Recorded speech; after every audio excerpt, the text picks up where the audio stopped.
happening?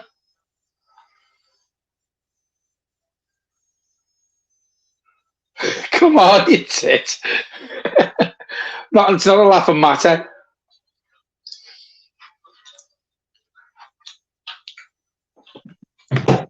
Can't hear You can't hear me?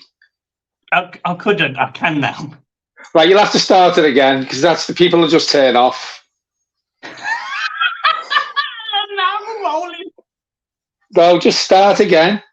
No, we're rolling. Do the intro Right, what's now, going on, everyone? It's John, it's Michael back again, and this is your Monday evening show regarding the shit show that happened yesterday and a more in-depth talk about it. What did you think of the game, Michael?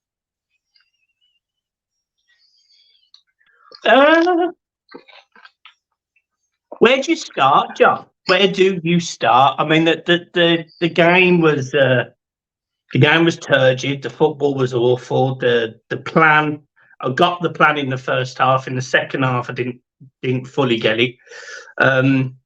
Substitutions again, I don't understand. Arsenal are a very good team, but we didn't even show up to our own home game. It's like we've gone to a wedding yesterday, but we've rocked up in a pair of flip-flops, shorts, and a shirt. We just weren't in the right frame of mind for it. We just weren't there, and we were like a tea bag. You've got quality tea, like Yorkshire tea, and proper quality expensive tea, and you've got like tea that's the yellow label from Asda. There's a price difference, and we're this one. We're the bottom one, and Arsenal are the top one. We are toilet in every capacity, mate. Well, what did you think of the game? Did you enjoy it? No, no. From the first whistle to the last whistle, Goodison is getting quieter and quieter and quieter by the game. I read a stat today. Everton have only scored more than one goal at home twice since last October. Now, I know Dyche hasn't been in charge for that amount of time, but we spoke, Michael, in the pre-match video about how we'd have to set up against Arsenal, i.e. get in their faces, put a tackle in, rough them up, stop them playing their football. We didn't do any of that. Nothing. We spent most of the time in our own half. We didn't put a glove on them. Now, listen, it's no embarrassment getting beat by Arsenal. What's embarrassing is for the fact that Sean Dyche has had 2 weeks with the majority of them players. That performance yesterday did not warrant 2 weeks without a game. There was no idea. The players don't know what they're doing. The atmosphere was flat. Now, I know the fans help lift the players, but the fans need to watch something, Michael, to get lifted as well.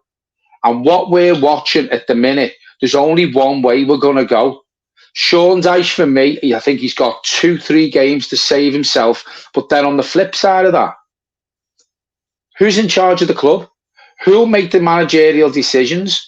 The club as a whole, and we've said this now for a while, as you said, Michael, it's toilet. The football's turgid. It's non-existent. The players don't know what they're doing. We can't take a set piece. We can't take a corner. We can't beat the first man. We can't string 3 passes together at all. At all. I watched a video there before, Michael, of Brighton against Man United. Now they pass the ball out from the back. That's what Everton should be. That squad could play. I know we're not talking about Brighton and Man United, but that Brighton squad cost something like 25, 26 million quid. And they're years ahead of Everton. The way they run, football side, recruitment, the manager they've got. Our manager is a dinosaur playing dinosaur football. And I know we can't keep sacking managers. I'm not going to talk about whether I want them in or whether I want them out. But what we're watching is not good enough. And as I said, it's no embarrassment getting beat by Arsenal. But have a go. Have a go. Put a tackle in. The referee didn't help. The referee was shocking. The injury time that they played, 4 minutes, should have been well more than that. But you know what, Michael? I didn't want there to be any more of that because I just wanted the whistle to go and to get out of there. Goodison is so flat. The atmosphere is shocking. And we'll go on the game now, either not knowing what to expect or knowing we're just going to watch the same shit football week in, week out. That's not going to get us results. You mentioned the substitution. We're at home. I think we had something like 30% of the possession yesterday, which again is no embarrassment against Arsenal. But instead of taking Beto on, grow a pair of balls, Dyche, and go 4-4-2 and just go for the game. Go for the game, because to get beat 1-0, you may as well get beat 4-0. But no, he's a dinosaur manager with dinosaur tactics. And I'm telling you now, I'm growing tired of it. Every time I watch Everton, it's depressing. It's depressing. These will make me fucking go on antidepressants. This tea will have me at the doctors, I'm telling you now.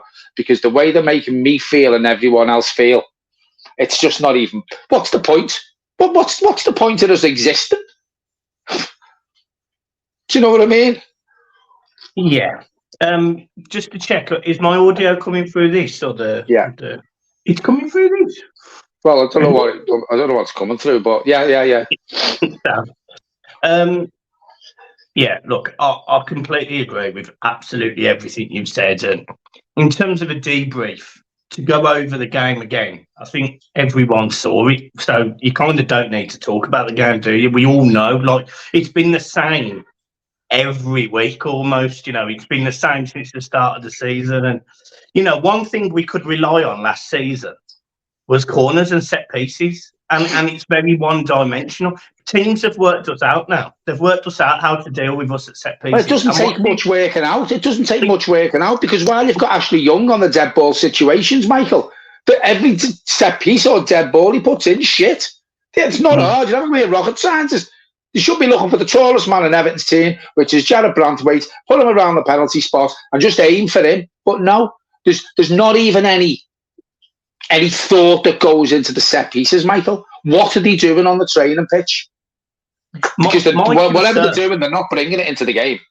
My concern, more than our set pieces, to be honest, is actually the opposition set pieces, because teams have worked out, and they worked this out really early. It was Unai Emery that worked this out, that if you play the ball short, Everton aren't set up to deal with that from corners. So they don't know what they're doing. So every team, Villa, Doncaster, Sheffield United, and now Arsenal, have all played short corners against us. And we've had nothing. We've not known how to play. We've not known how to cope with it.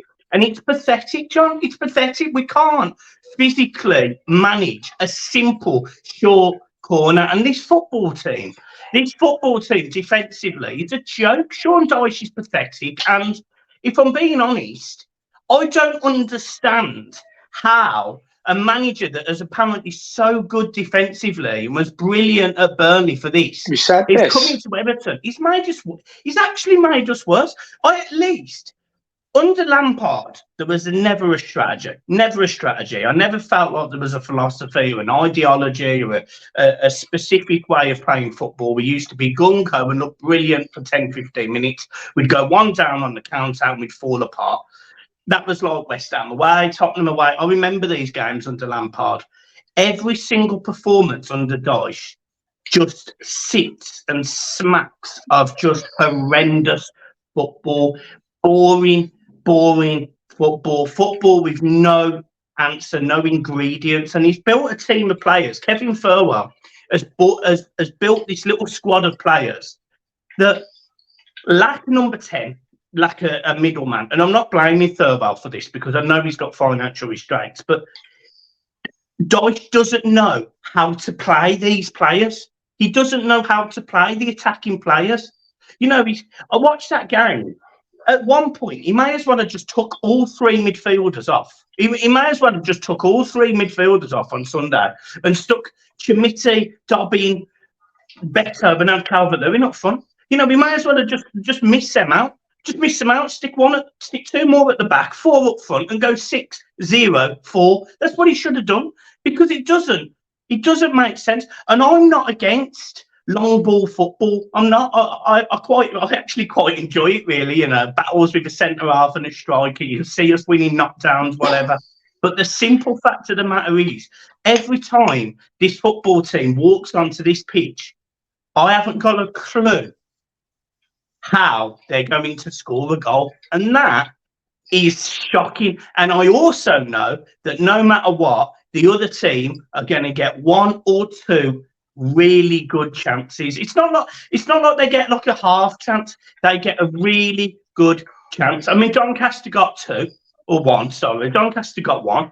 Then you've got Sheffield United had two. I mean, unbelievable defending in the Sheffield United game. Villa have literally all the Villa Park to aim for.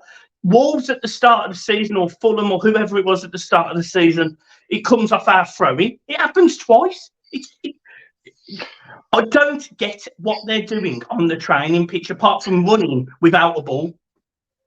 Well, you said there it was pointless having a midfield because all we've done is hoof it. But let's be honest about it, Michael. If you was Jordan Pickford, I would have bypassed that midfield yesterday. Because I'm telling you now, whether you want to single out a Nana, Ghana guy, or Decore, none of them are on it. They can't. Something's got to give with one of them because they can't play together. You know me thoughts on Anana. He wasn't the only shit show yesterday. There was a lot of them. I thought Brantwaite had a good game, probably our best player. And I thought Mikalenko done okay as well yesterday for a change. But that middle three don't work together.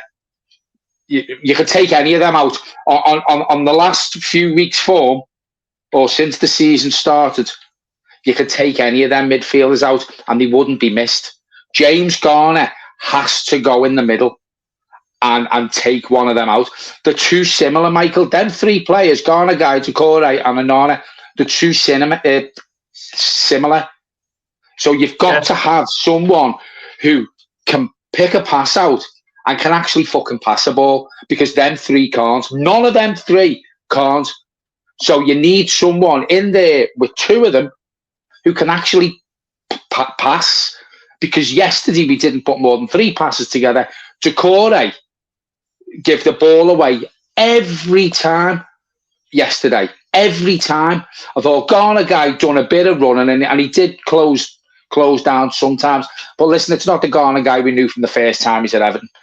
Let's be honest about it. Yeah, but nor should it be. He's 33 years old. I know. Yeah, I know that. But I thought he was okay yesterday. But Decore and Anana, I mean, again, I'm going to say it now. I don't know what Anana gives us. I really don't know what Anana gives us. And Michael, this isn't just from yesterday, because I've been saying this to you since last season. I think he's going to be a talent. I think he'll be good in a few years.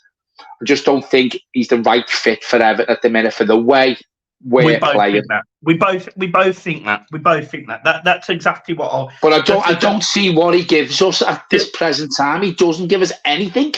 I see. The problem I have with Anana is I do see moments where you can see that he's almost a step ahead. Everyone, you can see it sometimes.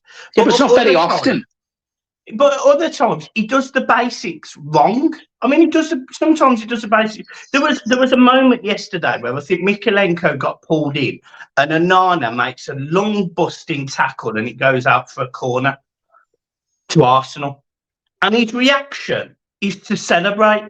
You know, like he gets up, he put and I have no problem with players obviously being emotional. You know, it was a good tackle, to be fair to him. He's running, he's done well, he's got there, he's saved a cross coming in, albeit it went for a corner. My point is, it's too much. It's almost every time, and it almost detracts. And do you know what's worse? Right, is I'm sitting there and I was watching the game yesterday, and the game was really slow through midfield. Arsenal were very good, and we didn't have anyone that could put their foot on the ball and just take a little bit of composure. Everyone was headless chickens. We've got two footballers, or had two footballers. What's going on with them, I don't know. That have been singled out over the years for not being good enough. I agree, by the way. I'm not saying they're the answer. But you have got ball players in this team. There's James Garner, who can pass a ball. There's Andre Gomez, who can pass a ball. There's Dele Alli, who can pass a ball. None of them are playing, and Dyche is going with this workman type mentality in the middle of the park with Decore and Anana and Idrissa Gana Gueye, which is fine if you have attackers that have an IQ that can come short, pick up a ball, turn, pick out a pass, beat a man, cross a ball, use their unbelievable pace. And we don't have that either. So every time I look at the way this team is set up, I think it is wrong. My answer to this is genuinely going 4-4-2, genuinely going 4-4-2, having Calvert-Lewin and Beto being able to hold up the ball up front and keeping hold of it, bringing the wingers into play, whether it be Danjuma, whether it be McNeil, whether it be Jack Harrison, keeping the ball. And then in midfield, if you're going to bypass the midfield, fine, don't put 3 in there, just put 2. If you're going to bypass it, what's the point? Throw it away. Stick a Nana in there and James Garner. I don't care what you do.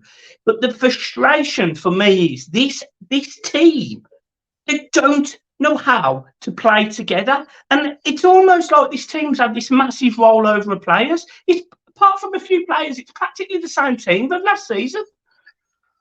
It's down to the manager, isn't it, Michael? Because he's got to get them playing together. When you look at that first 11 yesterday, it was good enough to give Arsenal a game yesterday. It was good enough to have a shot. It was good enough to put them under a bit of pressure and to stop them having so much of the ball. Now, the 3 players you've just named there, Dele Alli, Gomez and James Garner, any of them players would walk into that midfield now if they were picked.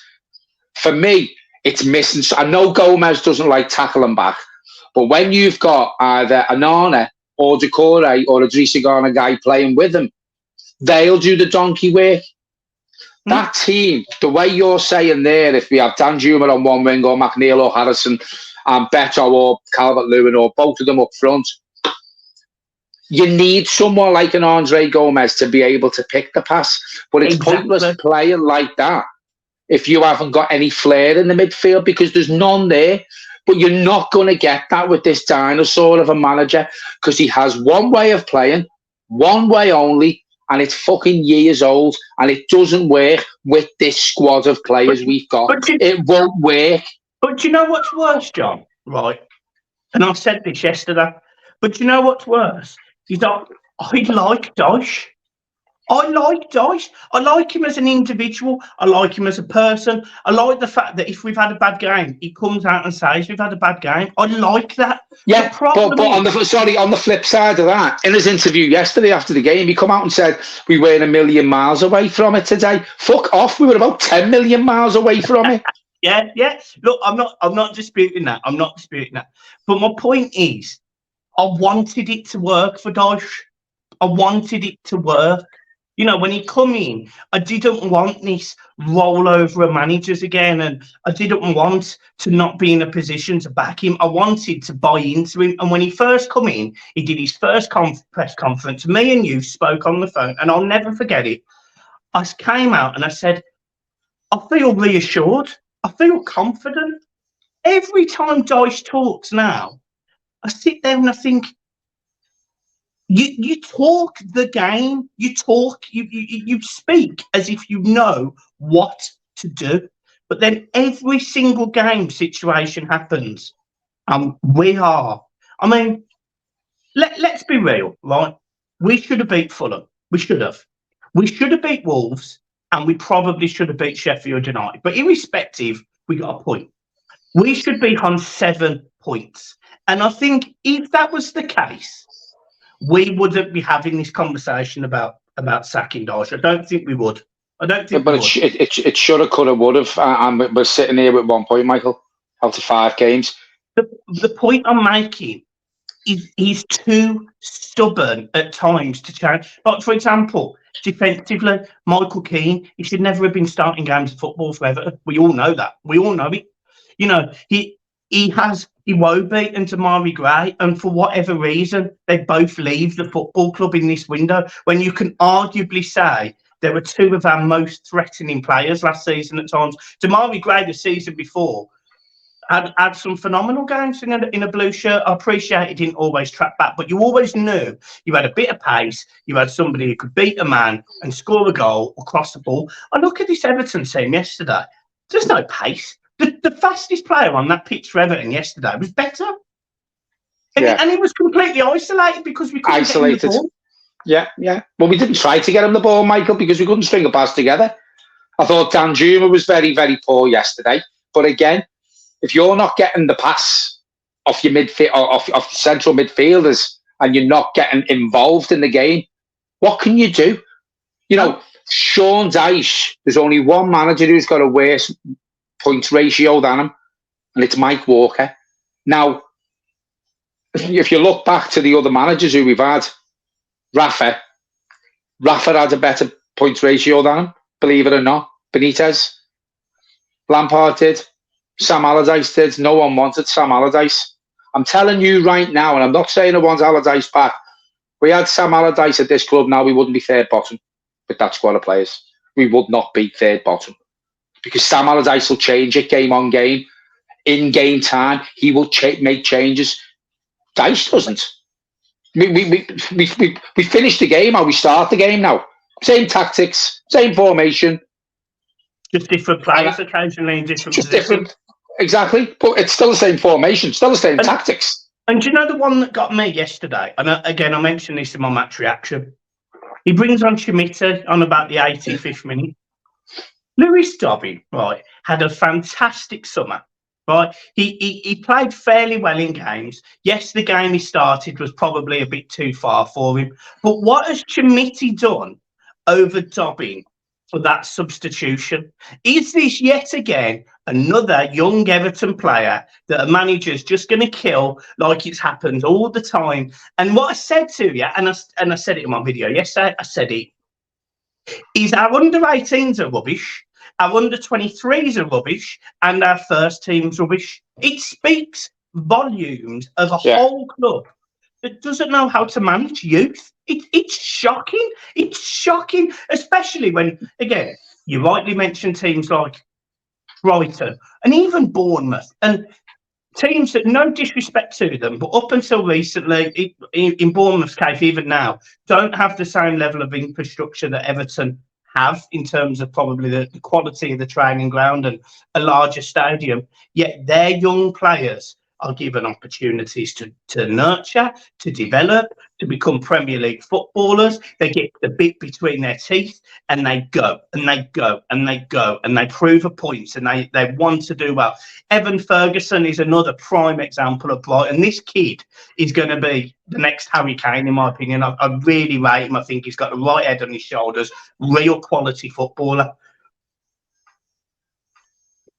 When was the last time Everton unearthed a real quality footballer and, more importantly, kept hold of him, nurtured him, developed him?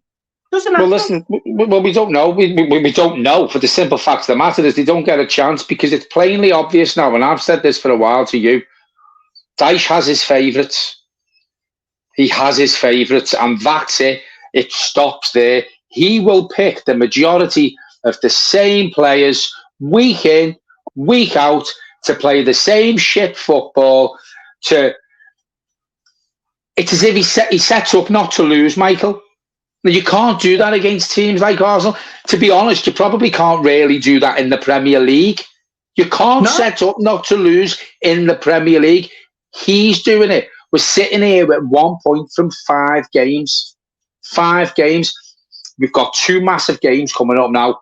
Brentford away on Saturday. I don't really expect us to get anything there because, again, Brentford is streets ahead of us. Streets ahead of us. We've got Luton shortly. You know, if we get beat by Luton, I'm telling you now, I'm not even going anymore. What's the point? that was like a stroppy kid. That one. I'm not going. But what's the point, Michael? I've never heard Goodison. I was speaking to your dad yesterday after the game, and I said, "How poor was that?" And he went, "The atmosphere. There's nothing there. It's boring. It's boring." I've said to you, if Frankie wasn't as involved in it as what he is now, Michael, I wouldn't be doing an overnight trip to London to watch Everton play West Ham. I wouldn't be asking tickets to go to Anfield to take him for his first time, or Man United. It's only because he's into it now. And I feel sorry for him because I think he's the unlucky owner. I think he's seen us win one Premier League game at home since he's been going. Do you know what I mean? But I'm clutching at straws now saying he's unlucky. I said to him before, you're unlucky, you're not going anymore. You never win. But whether he was there or not, we'd still be watching the shit, boring football that we watch every week. It's boring. It's boring. Do you know what I mean?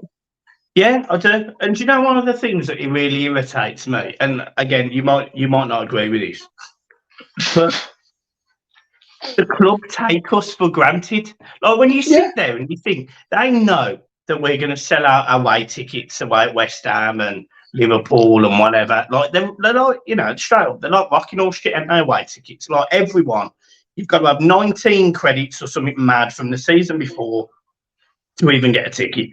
And this is the thing that irritates me, is the club, they release these press releases and these, they've started doing this.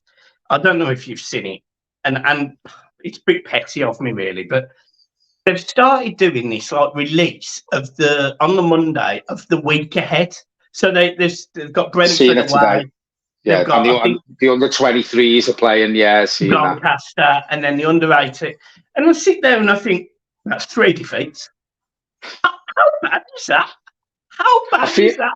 When I seen that today, I feel like replying to Everton, don't give a shit, I'm not asked. I'm not bothered. I'm not bothered. I wish you wasn't playing, I just... Yeah.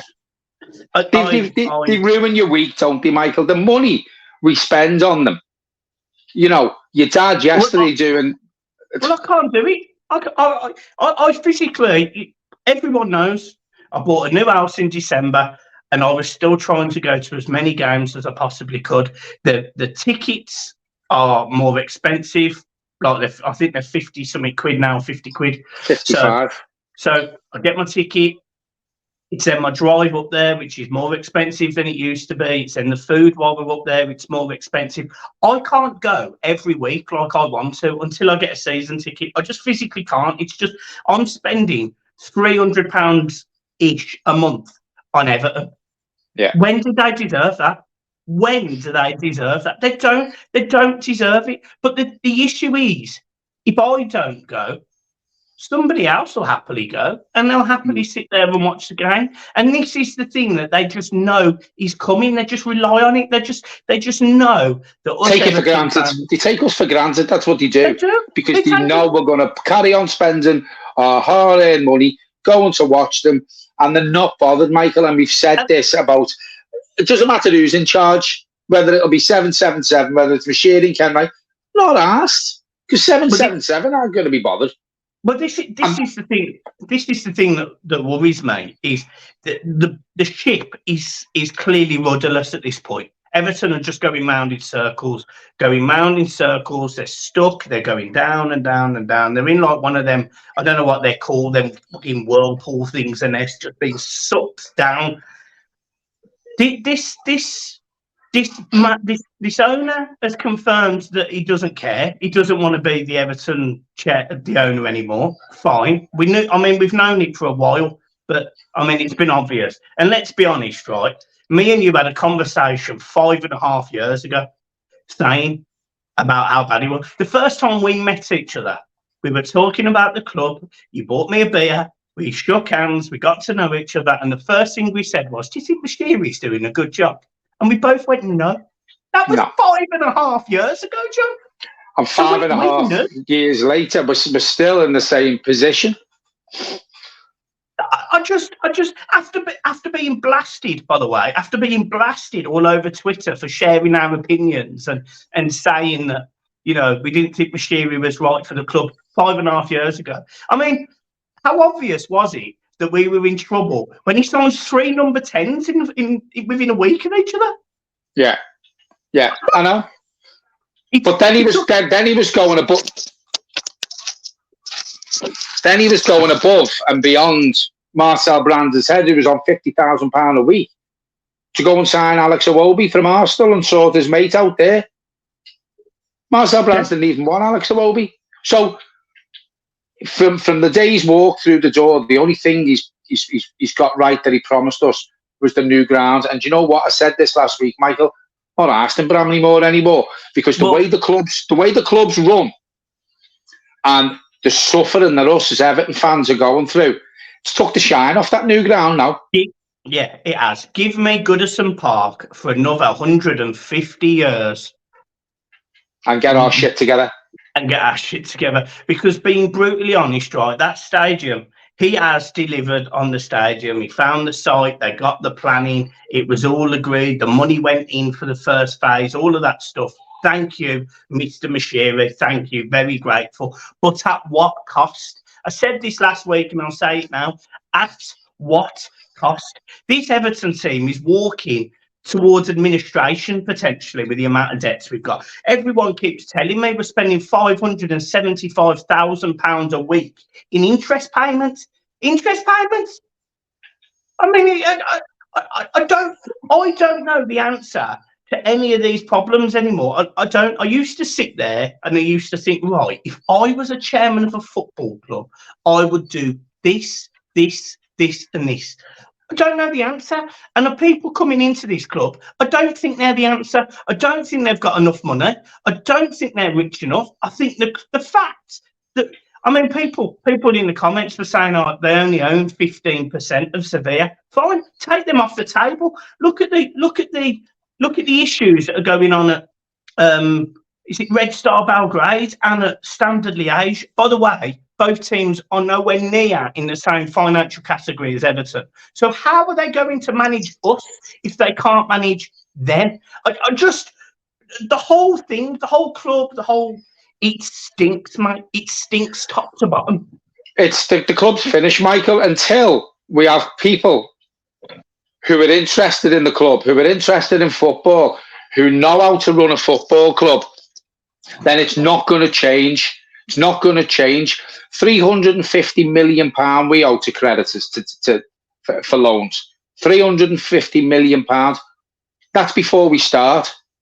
Then it's Mashiri's money. Then money to finish the stadium. And as I said last week, Michael, whether it's 777 who come in, they're not going to spend all kinds of money in the transfer market.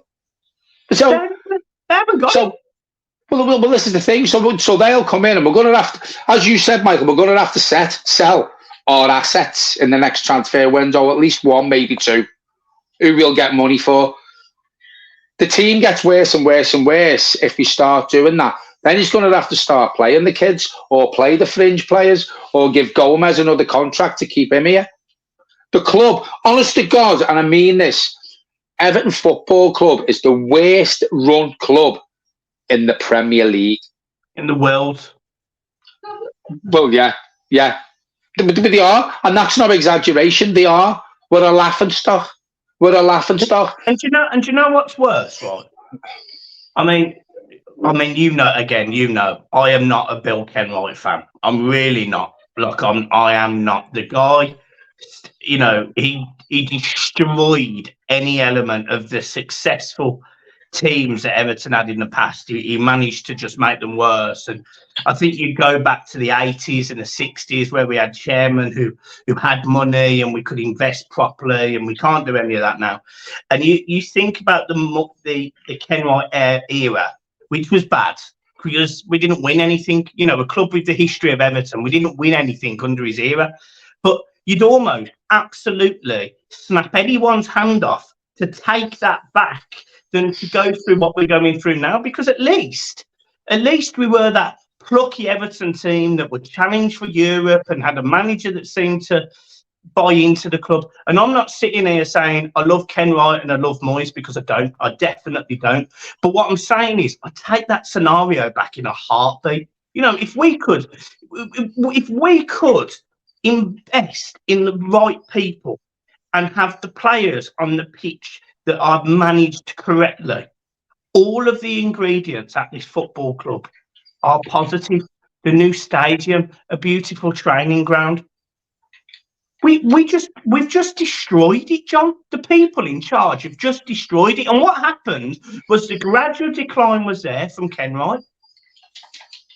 And then Mashiri just got that decline and just, boom, it sank. When Mashiri come in, he should have got people in who know about football, i.e., someone like a David Dean. Someone like a David Dean, instead of keeping someone like Bill Kenwright. And as you said, do you know, when I look back now, I know we didn't have all kinds of money to spend, and I know we were signing bargain basement players or getting frees under Kenwright. But you know, when he had it on his own, it wasn't this bad. It wasn't this bad. You know, as you said, we had David Moyes in charge. We were consistently in the top half of the table, some years challenging for Europe, you know, getting to semi-finals of the Cup. That won't happen under Mashiri's watch, and that won't happen with Sean Dyche and this group of players, because the group of players aren't bothered. Whatever's happened over the summer, from the end of last season where we managed to stay up again, we thought, oh yeah, we've stayed up, new summer, Dyche's first pre-season in charge, let's fresh start, let's start again. 2 years on the run before relegation, surely it won't happen again. We've gotten worse. Yeah. We've gotten worse. Now, that first 11, as I said before, should not be third bottom, Michael. I'm going to ask you probably one question to end it, really. Has Sean Dyche lost the dressing room? I don't think he's lost the dressing room. I think the players are confused with his style of play. And I don't think they know what to do. Now, when you start being in that position as a player where you don't know the manager's tactics, you don't know from what 1 week to the next how we're going to play, he will start losing players, Michael. He will start losing players. But he's not bothered because, as I said before to you, while all this is happening on the football side of it, he knows his job's safe. One, because who's going to sack him? Who's running the club? Who is actually running Everton Football Club at the minute? No one knows. We've got an interim board in who have never, ever known how to run a football club. Two, where's the money coming from to get rid of him? With him and his backroom staff. So he knows, Sean Dyche knows, regardless of results, he's got a free ticket at the minute. He's got an easy ride. So he's not bothered whether he loses the dressing room or not, because he knows he's not going to be going anywhere anytime soon. Don't think he's lost the dressing room yet, because when you look at some of the performances we've put in this season, i.e. Fulham, i.e. Wolves, should have beat Sheffield United, we have had some okay performances, but it won't be long before he starts losing the dressing room. I think he's lost the majority of the fan base, if you're asking me that.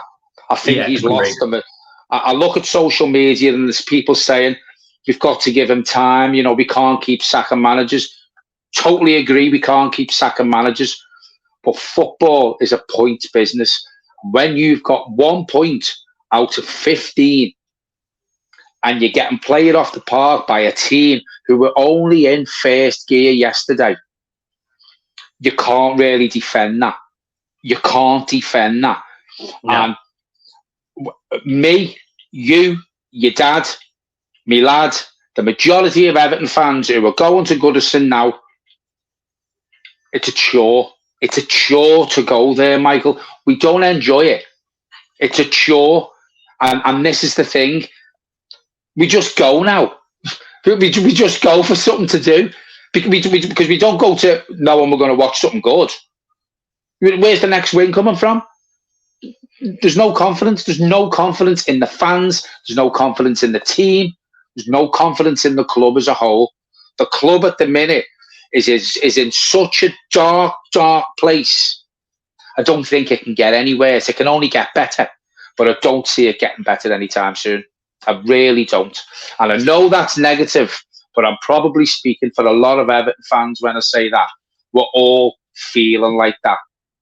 Even the protests. But the thing is, Michael, even the protests have stopped. The fans haven't even got the energy for that anymore. And I'm not slagging them off for not doing the protests. I'm not.